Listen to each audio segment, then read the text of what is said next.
Welcome viewers, আমি রিয়াজ। আপনারা দেখছেন আপনাদের YouTube channel Mallik education hub. আজকের ভিডিওটি সকল টেট পাস প্রার্থীদের কাছে খুবই গুরুত্বপূর্ণ হতে চলেছে, কারণ আজকের ভিডিওতে আমি সকল যে সমস্ত প্রাইমারি শিক্ষক নিয়োগের কেস চলছে সেই সমস্ত কেসের আপডেট আমি একটি ভিডিওতে দিতে চলেছি। তাই আপনাকে আর অন্যান্য ভিডিও দেখার প্রয়োজন পড়বে না, একটি মাত্র ভিডিওতে আপনি সমস্ত কেসের আপডেট পেয়ে যাবেন। তাই ভিডিওটি অত্যন্ত মনোযোগ সহকারে শেষ পর্যন্ত দেখুন, এক মুহূর্তে স্কিপ না করে। এবং যারা আমার চ্যানেলে নতুন এসেছেন অবশ্যই সাবস্ক্রাইব বাটনে ক্লিক করে সাবস্ক্রাইব করে নেবেন এবং পাশে থাকা বেল আইকনটি ক্লিক করে অল অপশনে ক্লিক করে নেবেন এই ধরনের নতুন নতুন আপডেট সবার আগে পাওয়ার জন্য। প্রথমে আমরা আসবো 3929 মামলা নিয়ে। এই মামলাটি গতকাল সুপ্রিম কোর্টে 105 নম্বরে লিস্টেড ছিল, কিন্তু কাল শুনানি হয়নি। এই মামলার শুনানির সম্ভাবনা প্রবল আজকে, অর্থাৎ 22/2/2024 তারিখে, যেটি কম্পিউটার জেনারেট ডেট দেখাচ্ছে। দেখা যাক আজকে কি রায় আসে এই মামলা।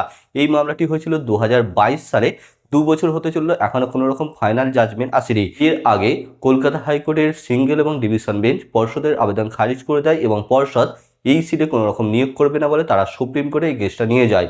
কিন্তু পরবর্তী ক্ষেত্রে সুপ্রিম কোর্টে এই মামলাটা তারা হারার দিকে যাচ্ছে বলে তারা নানা রকম গড়িমসি করতে থাকে পর্ষদ, অর্থাৎ West Bengal board of primary education.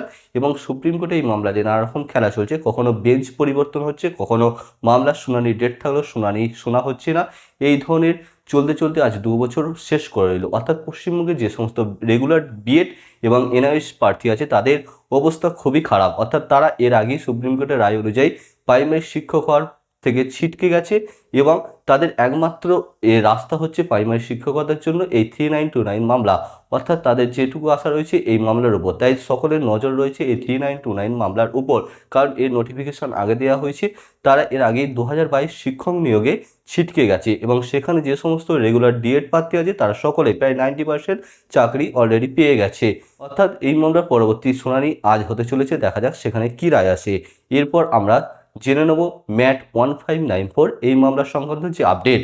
Mat 1594 সবচেয়ে আতঙ্কের বিষয় হচ্ছে যারা 2022 সালে টেট পাস করা আছে, অর্থাৎ কত সংখ্যক 18 লাখের মধ্যে কত সংখ্যক প্রার্থী 6 নম্বর পেয়ে পাস করবে, সেই সংখ্যাটা কত হবে কেউ এটা জানে না এবং কেউ এর তথ্য বলতে পারবে না। সেটা 50,000 হতে পারে, 1 লাখও হতে পারে। তাই এই যে মামলা, এটা সবচেয়ে আতঙ্কের বিষয় হচ্ছে সেটা যারা 2022 সালে টেট পাস করা আছে তাদের ঘাড়ে এসে না পড়ে এই সমস্ত প্রার্থী যারা 18 লাখের মধ্যে 6 নম্বর পেয়ে পাস করে আসবে। তবে একটা খুশির খবর হচ্ছে যারা 2022 সালে টেট পাস করা আছে, এই মামলা খুব একটা জটিল, সহজে এই মামলার চূড়ান্ত যে রায় ফাইনাল জাজমেন্ট সেটা আসবে না, আমার যেটা ব্যক্তিগত অভিমত। অর্থাৎ এই মামলা রায় আসতে আসতে 2022 সালে যে সমস্ত টেট পাস প্রার্থী আছে তাদের ইন্টারভিউ নোটিফিকেশন চলে আসবে। তাই এই যে 2024 সাল, এটা 2022 টেট পাস প্রার্থীদের কাছে খুবই গুরুত্বপূর্ণ হতে চলেছে। তাই আমি বলবো আপনারা এক মুহূর্ত সময় নষ্ট না করে আজ থেকেই আপনাদের যে সামনে ইন্টারভিউ পর্ব শুরু হতে চলেছে তার জন্য প্রিপারেশন শুরু করুন।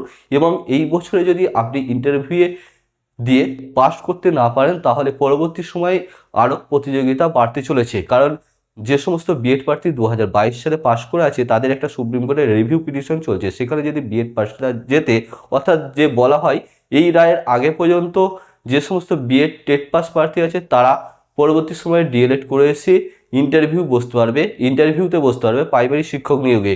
এবং যে হাইকোর্টে একটি কেস চলছে 2022 টেট পাসের যে সার্টিফিকেট বাতিল, সেখানে যদি রায় আসতে চলেছে, বিএডদের পক্ষে যদি রায় আসে যে পরবর্তী সময় এরা যদি ডিএলএড করে আসে তাহলে প্রাইমারি শিক্ষক নিয়োগে অংশগ্রহণ করতে পারবে। তবে সেক্ষেত্রে প্রতিযোগিতা অনেকটা বাড়তে চলেছে এবং সেটা ডিএলএড প্রার্থীদের কাছে খুবই খারাপ হতে চলেছে।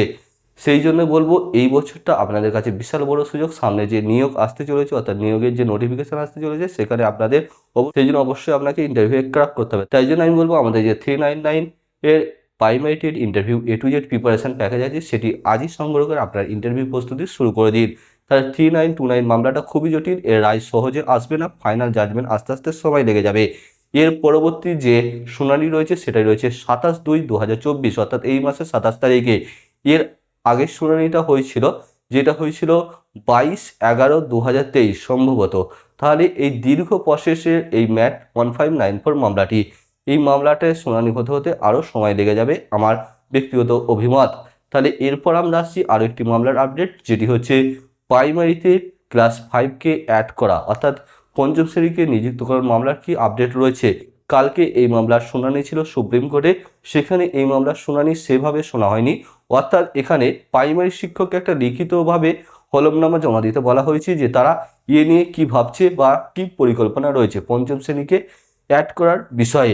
সেক্ষেত্রে 2022 টেট পাসদের ইন্টারভিউ আসার আগে যদি পঞ্চম শ্রেণীটা প্রাইমারিতে অ্যাড হয়ে যায়, তাহলে 2022 টেট পাস প্রার্থী কোনো প্রার্থী আর বসে থাকবে না, কারণ হিউজ পরিমাণে ভ্যাকেন্সি আসতে চলেছে।